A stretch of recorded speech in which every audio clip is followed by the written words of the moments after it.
This week on TGC News, major ammo brands sold to foreigners, an ultra-cool chronograph, bolt actions galore, a new PCC, and a deal of the week that you will not want to miss.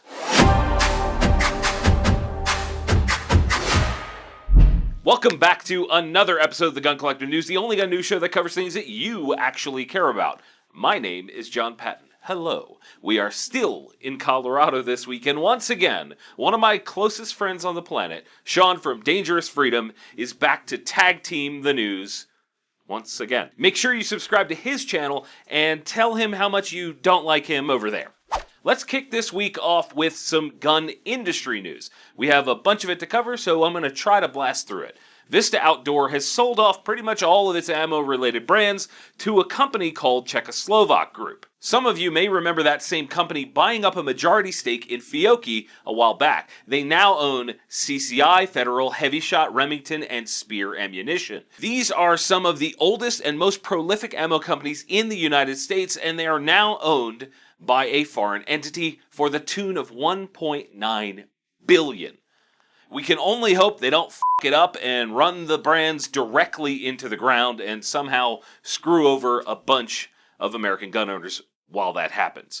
Also in gun industry news, Larry Vickers, one of the most high-profile people in the gun industry, has been indicted along with several law enforcement officers and chiefs for conspiracy to illegally acquire machine guns and other firearms. My understanding is that the guns were allegedly brought in under the guise of doing law enforcement demos, but those demos never happened, and these guns ended up in private collections. Vickers pled guilty already, so I guess we shall see what comes of this. Well, I don't know. FN has broken new ground on a facility in Liberty, South Carolina. It is 100,000 square feet, costs $33 million, and has an estimated 176 jobs coming along with it. The intent for the space is to be able to expand manufacturing to meet demands of military, LE, and civilian sales, of course.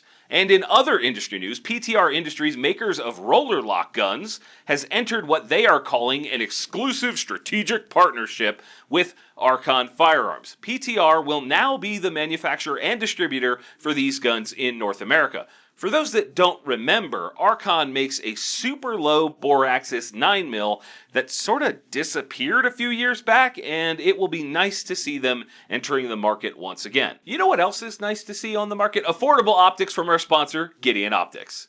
Gideon Optics offers affordability with some really solid features in optics like the Mediator with its selectable reticle system, which is an enclosed optic meant to take a beating. The Omega with its huge 27x22 window, RMR footprint, and 3 MOA dot, or the Alpha, which has a 65 MOA circle around a 3 MOA dot, again in the common RMR footprint. To learn more, head over to GideonOptics.com, and to make them even more affordable, use TGC at checkout. Sean is chomping at the bit like a geriatric horse, so let's get him in here. Brownells has a new version of their BRN 180 upper, and for those unaware, this is an enclosed recoil upper, meaning you don't need a buffer tube like a normal AR. The thing that's new here is the chambering of 350 Legend. The 16-inch barreled upper is going to hit you with 1,100 uppercuts. It's definitely an interesting choice for guys in the straight wall hunting states or people that just like goofy shit like John and me. 350 Legend gang gang! Also in new stuff is the Garmin Zero C1 Pro. That horrendous little name belongs to this tiny little box. Side note, I was using it to vlog until John told me it's not a GoPro. It's definitely not a GoPro. Not a GoPro. Same size, not a GoPro. Anyway, the velocity of my lips is 2 meters per second. This thing could turn out to be one of the best chronographs on the market. Now, chronographs are used to measure projectile speed and variance across loads, and that can really help you dial in your rifle or your sex life, especially if you hand load. The Zero C1 Pro uses radar similar to the much larger lab radar, so you can calculate speeds without attaching something to the gun or putting something downrange like older style chronos. They claim it'll work with a ton of different types of projectiles, and it'll even interface with the applied ballistics solver that's in one of their smartwatches. Kinda crazy, and it should be for 600 beans. Clever segue to John goes here. Clever retort to Sean here. Now how's about some bolt guns? Sig Sauer has expanded the Cross line of rifles once again, this time with the addition of the Cross Magnum. This is exactly what it sounds like, a big brother version of the rifle you already know. The chambering is 300 Win Mag, and I'll be honest, I find that pretty disappointing. This was a great opportunity to go with a cartridge like 300 PRC And for now, at least, we're stuck with what I consider an antiquated cartridge instead. And as per usual, SIG doesn't list prices, so I'm gonna make it up. The SIG Cross Magnum has an MSRP of a truckload of bowling balls. Why would you want that many bowling balls? Because people pay attention when you order a truckload of cannonballs. In other bolt gun news, Savage has yet another version of the 110 called the Trail Hunter. These guys are in a race with SIG to see who can beat the shit out of a product line before changing it drastically. This new rifle is meant to be an all-arounder with an OD Green Hogue overmolded stock, a 22-inch button rifle threaded barrel chambered in 223 Remington, and of course, the Savage AccuTrigger. Even though the barrel is just regular old carbon steel, it is Cerakoted to hopefully protect it from the elements as well. MSRP is $650 for a bit of a yawn fest of a gun. And in more bolt action news, Black Rain Ordnance has continued to branch out beyond ARs. We covered their 1022 clones earlier this year, and now they have some bolt actions on offer. There are two versions, the Bro Match and the Bro Contour. The Match is available in 6 or 6.5 Creed with a 26-inch stainless steel barrel MDT chassis and their own action. It weighs a touch under 16 pounds and has an MSRP of holy shit, 4,500 points. And the Contour version is about half that weight, thanks to a stock from Amend 2 and a carbon-wrapped barrel. In addition to the Creeds, this can be had in 6.5 PRC or 308. MSRP is a slightly more tolerable 2,590 subjectively valued pieces of paper for this one. Hey Sean, do you want to do Deal of the Week? I guess.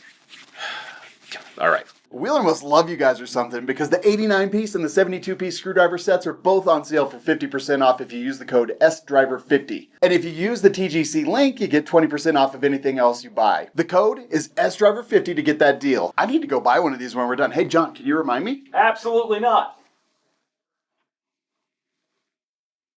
Hey Sean, go buy one.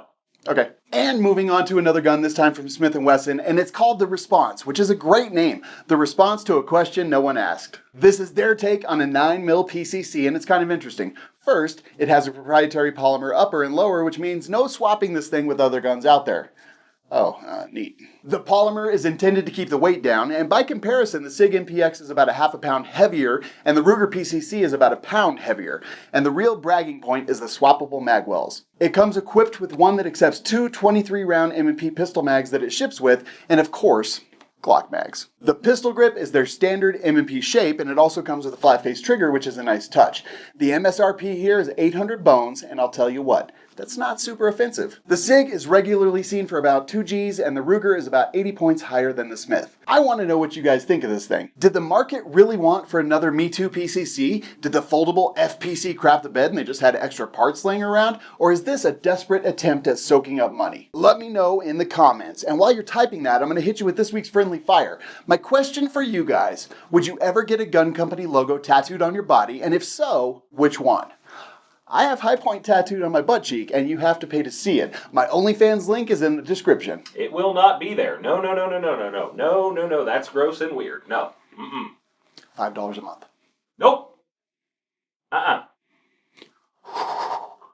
Embarrass yourself down in the comments, and if you want to ask a friendly fire question, could you don't? Oh, also, the script just ended, but I saw what you guys said in the comments, and it was mean. You guys are super mean. Super mean.